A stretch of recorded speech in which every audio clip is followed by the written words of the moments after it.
Oke, selamat bertemu kembali di kuliah kalkulus. Kita ingin menentukan momen dan pusat massa. Oke, jadi momen dan pusat massa. Pertama pusat massa dahulu. Nah, jadi kalau saya punya dua buah benda di sini, ini M1 dan M2, maka pusat massanya itu seakan-akan adalah dua buah benda itu dapat dihapus dengan mengganti satu titik. Nah, dalam hal ini kita tahu bahwa ya kurang lebih di sini, sehingga momen ini ke sini dan momen ini ke sini sama ya. Jadi momen itu adalah massa kali jarak ya. Tentu kalau massanya dikesanakan lagi kan dia akan punya usaha yang lebih besar lagi ya, punya momen yang lebih besar lagi. Nah, jadi pusatnya ada di mana itu bisa kita hitung, akan setimbang jadi seesaw ya, jadi gerak yang seperti yang gerak itu ya.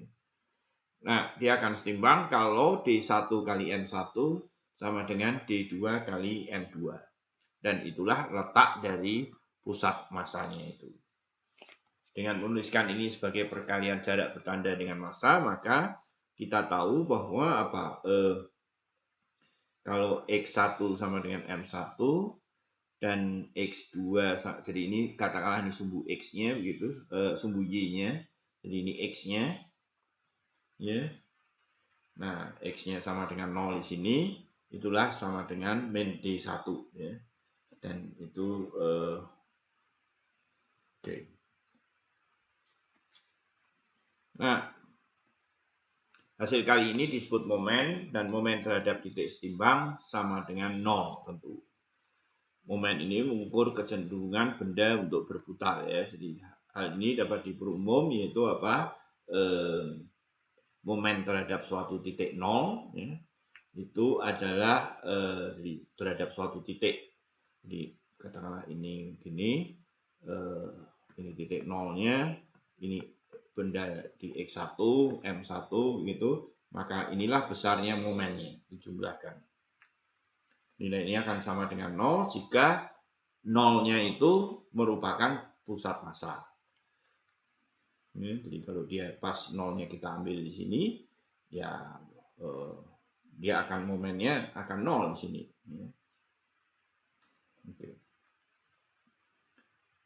Nah, dalam hal 0 bukan titik beratnya, maka misal titik berat itu ada di X bar, ya, jadi ini X barnya nih, gitu.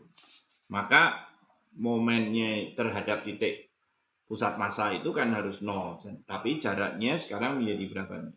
X1 min X bar kali M1 dan seterusnya. Dengan demikian hasilnya seperti ini. Kalau begitu X bar itu seperti ini.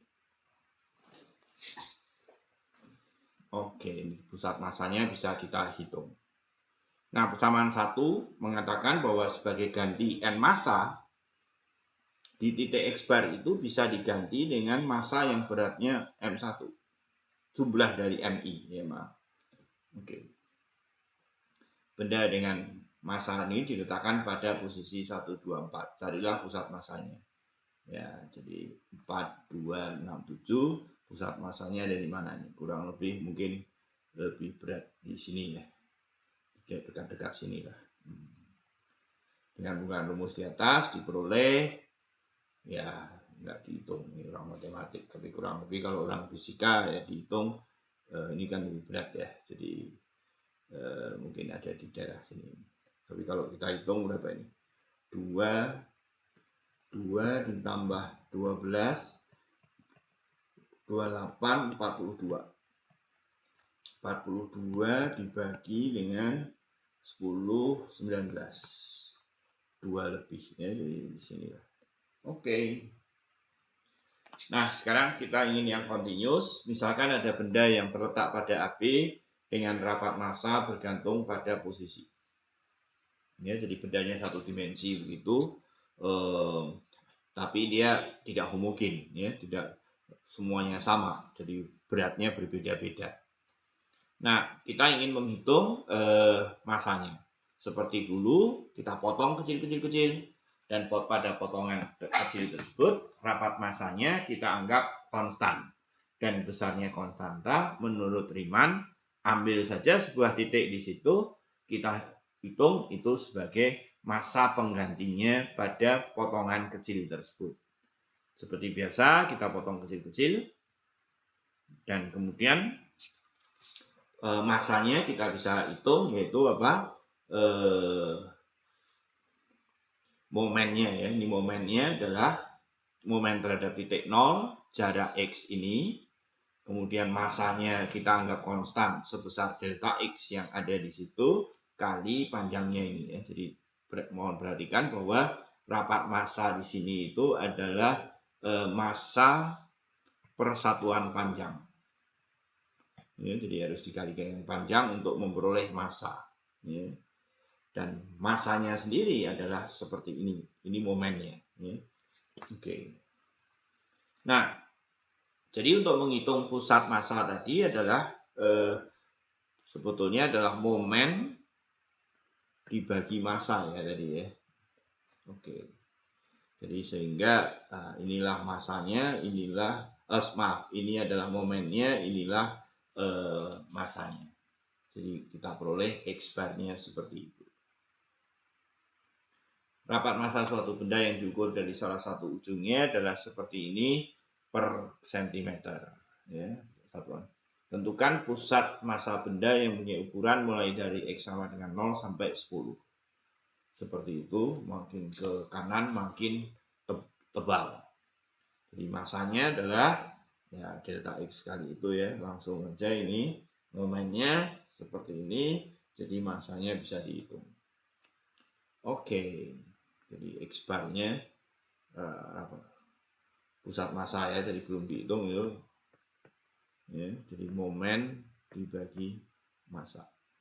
Oke. Misalkan kita punya benda tersebar di bidang, nah seperti ini.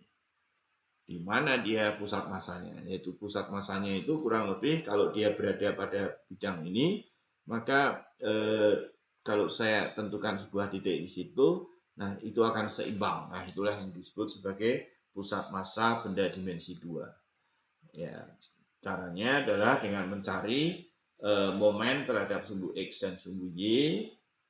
Koordinat pusat massanya seperti tadi. Ini adalah untuk X bar dan ini untuk Y bar-nya. Jadi kalau X bar itu momen terhadap sumbu Y ya. Jadi untuk cari jarak terhadap ini ya kita hitungnya massanya terhadap ini ya. Lanjut. Nah, misalkan kita punya benda yang dibatasi oleh Y, F, X, dx dengan begitu ya. Untuk permulaan benda tersebut homogen. Nah, seperti ini. Jadi bendanya homogen, kita ingin menghitung pusat massanya. Seperti biasa, kita membagi daerah tersebut atas potongan-potongan kecil dengan lebar delta X. Kita hitung massanya dulu. Massanya adalah berarti rapat massa, tapi perhatikan ya, di sini rapat massanya ini per satuan luas. Jadi kalau dikalikan dengan luas, itulah massanya. Jadi massa total ya tinggal diintegralkan. Oke, sekarang kita ingin menghitung momennya. Momen terhadap sumbu X. Nah, momen terhadap sumbu X ya. Ini massanya tadi, oke. Momennya ya kita anggap bahwa benda yang lebih hijau ini caranya adalah seakan-akan dia terkonsentrasi pada pusat massa. Nah, pusat massanya itu ada di tengah-tengah sini.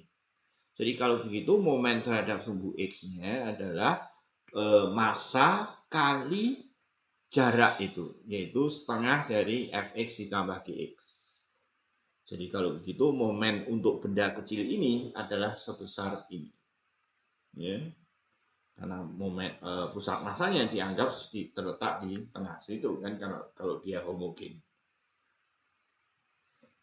Oke, jadi kalau begitu momen terhadap sumbu Y itu adalah massa kecil ini, bukan massa kecilnya Anda, tapi massa dari benda kecil ini, ya, itu adalah sekarang momennya adalah apa? Jadi ini adalah berkaitan dari asal dari momen kali X ya jaraknya, itu kali delta dan seterusnya. Saya kira oke, ya. Jadi ini tinggal kalau sudah ketemu delta mx-nya, delta my-nya kan mx-nya tahu. Ini juga my-nya tahu. Kemudian kita tahu x bar itu adalah my dibagi m.